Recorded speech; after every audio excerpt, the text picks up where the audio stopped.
ये स्टूडेंट्स, एक तो सेशन से हम लोग डिस्कस कर रहे हैं कि ओरिजिनल वेरिएबल्स को हम मॉडिफाई अपनी ज़रूरत के मुताबिक कैसे कर सकते हैं। हमने इस ज़मन में डेटा ट्रांसफॉर्मेशन की भी बात की, हमने एडिशनल कॉलम्स की भी बात की। इस सेशन में हम उसी डिस्कशन को आगे बढ़ाएंगे।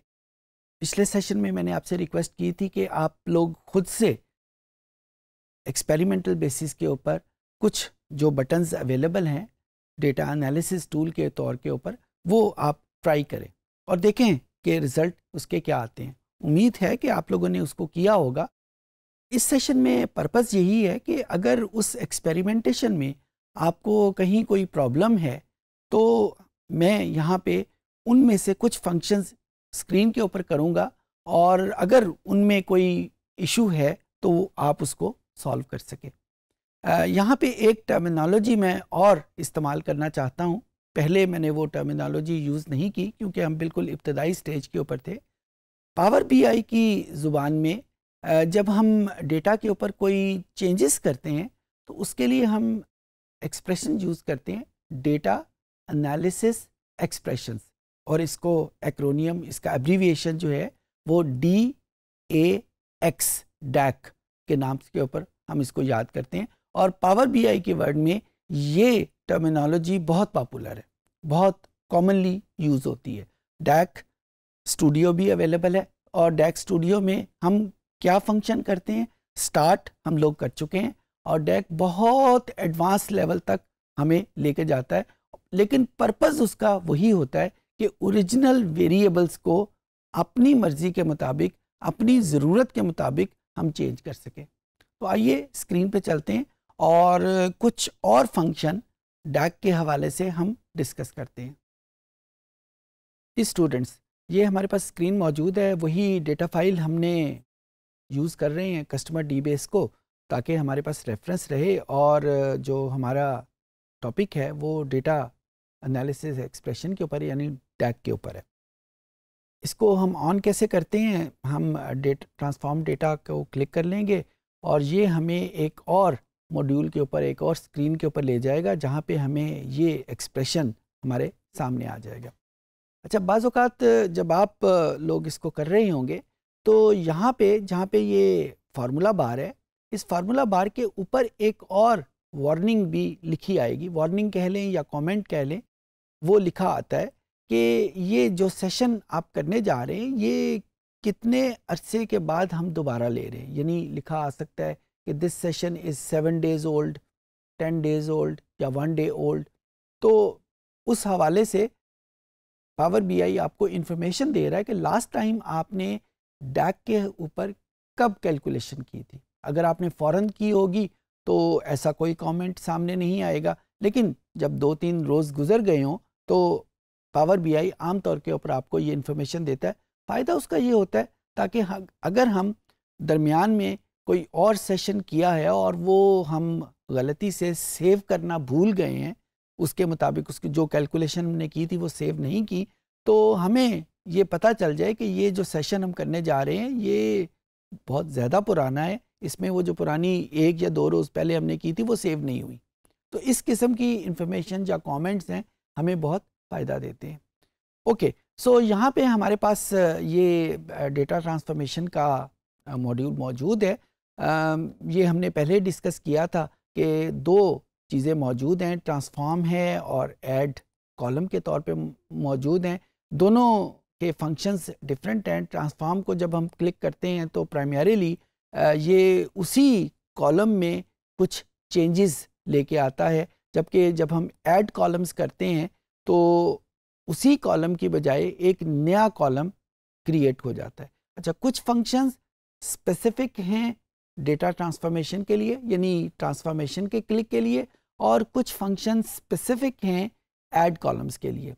ज़्यादातर फंक्शन कॉमन है लेकिन कुछ फंक्शंस अलहदा भी हैं। फॉर एग्ज़ाम्पल, यहाँ पे अगर आप देखें, ये मेरे पास ऐड कॉलम का इस वक्त मॉड्यूल ओपन है और इसमें एक ऑप्शन मर्ज कॉलम्स की आ रही है। ये ऑप्शन जब मैं ट्रांसफॉर्म करता हूँ तो गायब हो जाती है। यानी ये वाली जो ऑप्शन है, ये वाला जो फंक्शन है, वो सिर्फ ऐड कॉलम्स के ऊपर अवेलेबल है, ट्रांसफॉर्मेशन के ऊपर अवेलेबल नहीं है। वजह उसकी कुछ भी हो सकती है, लेकिन जो बताने का मकसद है कि कुछ फंक्शंस ऐसे हैं जो सिर्फ स्पेसिफिक हैं ट्रांसफॉर्मेशन के लिए और कुछ फंक्शंस स्पेसिफिक हैं ऐड कॉलम्स के लिए। तो जब भी आप कोई फंक्शन डैग के हवाले से करने लगे तो जहन में ये ज़रूर कर लें कि वो फंक्शन क्या ट्रांसफॉर्मेशन के लिए है, क्योंकि जब ट्रांसफॉर्मेशन हो रही होगी तो आपका ओरिजिनल कॉलम लूज़ कर जाएंगे, नई इन्फॉर्मेशन आ जाएगी। और जब आप ऐड कॉलम कर रहे होंगे तो ओरिजिनल कॉलम इंटैक्ट रहेगा, नई इन्फॉर्मेशन नए कॉलम में आएगी। नुकसान इसका ये होगा कि थोड़ी देर के बाद, थोड़े से एनालिसिस के बाद आपके पास नंबर ऑफ़ कॉलम इतने ज़्यादा हो जाएंगे कि शायद उसको समझना, उसको टैकल करना, उसको हैंडल करना हमारे लिए मुश्किल हो जाए। तो हर एक चीज़ के प्रॉस एंड कॉन्स हैं, उसके हवाले से आप इसको डिस्कस कर सकते हैं। तो let's start with the same function जो अभी मैं थोड़ी देर पहले आपसे डिस्कस कर रहा था, मर्ज। मर्ज का अब जो कॉलम है उसका प्राइमरी फंक्शन ये है कि 2 या 3 कॉलम को अगर हमने मिला के एक एंटिटी बनाना हो। मैं इसकी मिसाल ये देता हूँ कि मेरे पास यहाँ पे स्क्रीन के ऊपर कस्टमर आईडी मौजूद है। अब मैं इसी कस्टमर आईडी में एक एडिशन करवाना चाहता हूँ अपनी सहूलत के लिए कि इसमें मेल या फीमेल होना यहीं पे लिखा आ जाए। अब यहाँ पे अगर आप देखें जेंडर का कॉलम में देखें तो 1 शो कर रहा है फीमेल को और 0 शो कर रहा है फीमेल को।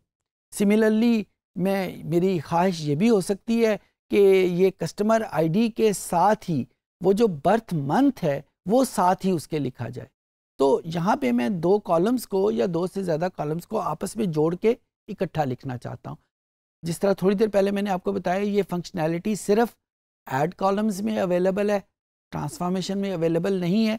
तो सबसे पहले तो ये अपने पहले भी डिस्कस किया था, जिन कॉलम्स को हमने आपस में मर्ज करना है उनको हम शेड कर लेंगे। एक कस्टमर आईडी है और दूसरा अपने कीबोर्ड के ऊपर कंट्रोल का बटन प्रेस रखते हुए आप दूसरा कॉलम जिसको आप जोड़ना चाहते हैं, उसके साथ मर्ज करना चाहते हैं, उसको आप क्लिक करेंगे उसकी हेडिंग को, तो ये दोनों कॉलम शेडेड हो जाएंगे। अच्छा, ये जो कंट्रोल का बटन है शायद आपको इस शॉर्टकट की का पहले से पता हो, ये विंडोज़ की एक जनरल की है जो कहीं पे भी हमने मल्टीपल चीज़ों को सेलेक्ट करना हो इस्तेमाल करते हैं। यहाँ पे भी हमने वही की इस्तेमाल की है, यानी ये की जो है ये पावर बीआई के साथ स्पेसिफिक नहीं है। ये की या ये फंक्शनैलिटी आपको एक्सेल में भी मिल जाएगी, वर्ड में भी मिल जाएगी, जहाँ पे भी आप विंडोज़ को इस्तेमाल कर रहे हैं ये फंक्शनैलिटी आपको मिल जाएगी। अच्छा, अब ये 2 कॉलम हमने सेलेक्ट कर लिए। अब उसके बाद आपने देखा यहाँ पे ऐड कॉलम को क्लिक किया तो मर्ज का कॉलम्स का जो बटन है वो हाईलाइटेड हो जाएगा। जब ये कॉलम हाईलाइटेड नहीं थे, फॉर एग्जांपल मैं सिर्फ एक कॉलम को हाईलाइट करता हूँ, तो आप देखें मर्ज कॉलम मेरे पास इसकी फैसिलिटी अवेलेबल नहीं है। जो ही मैंने 2 कॉलम्स को सिलेक्ट किया तो ये मर्ज कॉलम की फैसिलिटी ऑन हो जाएगी। यानी मर्ज कॉलम की बटन को ऑन करने के लिए पावर बीआई रिक्वायर कर रही है कि आपने एक से ज़्यादा कॉलम्स को सिलेक्ट किया हुआ हो। अब जब मर्ज कॉलम को क्लिक किया तो ये आपके सामने एक बॉक्स ओपन होगा और ये आपको छोटी सी बात पूछ रहा है, यानी इसको पहले से पता है कि किन 2 कॉलम्स को आपने आपस में मर्ज करना है, लेकिन 2 कॉलम्स को मर्ज करते वक्त क्या दरमियान में कोई आपने सेपरेटर रखना है। अब सेपरेटर के नाम के ऊपर कुछ ऑप्शंस प्रोवाइड करता है, यानी 2 इंफॉर्मेशन के दरमियान में कॉलन डालना चाहते हैं, कॉमा डालना चाहते हैं, इक्वल का साइन डालना चाहते हैं, स्पेस, टैब और कोई और सिंबल जो कि इनके अलावा है, अगर आप वो यूज़ करना चाहते हैं तो ये सारी फैसिलिटीज़ आपको पावर बीआई प्रोवाइड करता है। मैं यहाँ पे लेट से इसको इक्वल साइन का कॉलम यूज़ करता हूँ। इसकी कोई ख़ास वजह नहीं, सिर्फ मिसाल के तौर के ऊपर मैं यहाँ पे कर लेता हूँ। और जो नया कॉलम होगा उसका नाम इसने रखा है मर्ज, ऑटोमेटिक नाम। अगर आप इसके अलावा कोई नाम रखना चाहते हैं तो यहाँ पे इसको चेंज कर सकते हैं। मैं इसका नाम मर्ज ही रखता हूँ। इसको ओके का बटन प्रेस किया और ओके का बटन प्रेस करते सार ही, depending on the speed of your computer, ये हमारे पास मर्ज का कॉलम आ गया। अच्छा, इसी तरीके से एक और फंक्शन जो बहुत इम्पॉर्टेंट है वो सॉर्टिंग का है, यानी तरतीब देने का। मैं किसी भी कॉलम को किसी भी ख़ास तरतीब में यूज़ कर सकता हूँ, कन्वर्ट कर सकता हूँ। फॉर एग्ज़ाम्पल यहाँ पे मेरे पास एक कॉलम है जेंडर का। अब जेंडर में अगर आप गौर से देखें तो 1010 यानी ये किसी तरतीब के बगैर लिखे हुए हैं। अब मैं अपनी किसी रिक्वायरमेंट की खातर चाहता हूँ कि ज़ीरो सारे इकट्ठे हो जाए, 1 सारे इकट्ठे हो जाएं। तो वो फैसिलिटी कहाँ पे होगी? अगर आप इस आइकन को, ये जो छोटा सा एरो का निशान बना हुआ है, इसको अगर आप क्लिक करते हैं तो ये एक छोटा सा मेन्यू आपके सामने ओपन होगा। और अगर आप गौर से देखें और याद करें, ये तकरीबन वही मेन्यू है जो आपको एक्सेल में जब हमने पिवट टेबल को यूज़ किया था तो वहाँ पे भी कुछ ऐसी ही इंफॉर्मेशन, ऐसा ही इंटरफेस हमने देखा था। क्योंकि ये माइक्रोसॉफ्ट की प्रोडक्ट है, लिहाजा इस किस्म की इंफॉर्मेशन जो है वो कॉमन है, इंटरफेसेस कॉमन है। फ़ायदा उसका ये होता है कि हमें कोई नई चीज़ याद रखनी पड़ती, वही चीज़ें जो हमने एक मरतबा सीखी हुई हैं दूसरी मरतबा भी काम आ जाती हैं। ये हमें ये फैसिलिटी प्रोवाइड करता है कि हम इसको सॉर्ट कर सकते हैं। और जब भी हम तरतीब की बात करते हैं, सॉर्ट की बात करते हैं, तो दो तरीके से हो सकती है। It may be ascending and it may be descending. यानी असेंडिंग का मतलब होगा छोटी वैल्यूज़ पहले होंगी और जो जो हम आगे जाते जाएंगे वैल्यूज़ बड़ी होती जाएंगी, यानी 0 पहले आएगा, 1 बाद में आएगा। और डिसेंडिंग की बात होगी, बड़ी वैल्यूज़ पहले होंगी, छोटी वैल्यूज़ बाद में होंगी, यानी 1 पहले होगा और 0 बाद में होगा। जो भी आपकी रिक्वायरमेंट है उसके मुताबिक इसको क्लिक करें और ये आपको उस फंक्शन को उसके मुताबिक अरेंज कर देगा, तरतीब में दे देगा। अच्छा, इसी फंक्शन में हमारे पास जब आपने इसको सॉर्ट कर लिया तो आप देखें जहाँ पे पहले एरो का निशान था वहाँ पे इसका एरो चेंज हो गया और ये इंडिकेट कर रहा है कि ये जो फंक्शनैलिटी है या ये जो आपको नज़र आ रहा है, शो हो रहा है, ये ओरिजिनल तरतीब नहीं है, बल्कि यहाँ पे सॉर्टिंग हो चुकी है। अगर आप इसी आइकन को गौर से देखें तो यहाँ पे एक निशान बना हुआ है एरो की, यानी एरो इंक्रीज हो रहा है कि ये हमने इंक्रीजिंग ऑर्डर में इसको अरेंज किया हुआ है। सो पावर बीआई हर मुमकिन तरीके से आपकी हेल्प कर रही है। जो भी फंक्शन आपको बता रहा है वो आप परफॉर्म कर रहे हैं, उसको विजुअली या ग्राफिकली भी आपके सामने शो कर रही है। इसी फंक्शन में एक और चीज़ भी मौजूद है, यहाँ पे ये फिल्टरिंग की ऑप्शन भी मौजूद है। यानी अगर आप इसमें सिर्फ ज़ीरोज़ या सिर्फ वंस कैलकुलेट करना चाहें तो इस डेटा में ज़ीरोज़ भी मौजूद हैं, इस डेटा में 1 भी मौजूद है। लेकिन अगर हम अपनी किसी रिक्वायरमेंट के लिए सिर्फ ज़ीरोज़ को रखना चाहें तो मैं इस सेलेक्ट ऑल को ख़त्म करूँगा और सिर्फ इस ज़ीरो को क्लिक कर दूँगा। जो ही मैंने ज़ीरो को क्लिक किया तो ये सारे का सारा डेटा सिर्फ और सिर्फ उन वैल्यूज़ का शो होगा जहाँ पे जेंडर की वैल्यू 0 है। यही फंक्शन हम किसी और वेरिएबल के ऊपर भी अप्लाई कर सकते हैं। यानी ये जो फिल्टरिंग है या सॉर्टिंग का फंक्शन है, ये कहीं पे भी हम अप्लाई कर सकते हैं। ओके, इसी तरीके से एक और फंक्शन यहाँ पे अवेलेबल है कि जब हम ग्रुप करना चाहते हैं। अच्छा, ग्रुपिंग की बात करते हैं तो दो चीज़ें हमारे सामने आती हैं। एक, हम वेरिएबल के हवाले से चीज़ों को ग्रुप कर सकते हैं और एक हम नंबर ऑफ़ रिकॉर्ड्स के हवाले से इसको ग्रुप कर सकते हैं। वेरिएबल कॉलम्स में आ रहे हैं, जो रिकॉर्ड्स हैं वो रोज़ में आ रहे हैं। जब हम डिफरेंट कॉलम्स को ग्रुप करना चाहते हैं तो हम मर्ज का फंक्शन यूज़ करेंगे, और जब हम नंबर ऑफ़ रिकॉर्ड्स को ग्रुप करना चाहते हैं, इकट्ठा करना चाहते हैं, तो हम एक और फैसिलिटी, एक और फंक्शन यूज़ करेंगे जिसका नाम है ग्रुप बाय। अच्छा, ग्रुप जब हम करते हैं तो अभी मैं आपके सामने शो करता हूं कि हम इसको कैसे यूज़ करेंगे।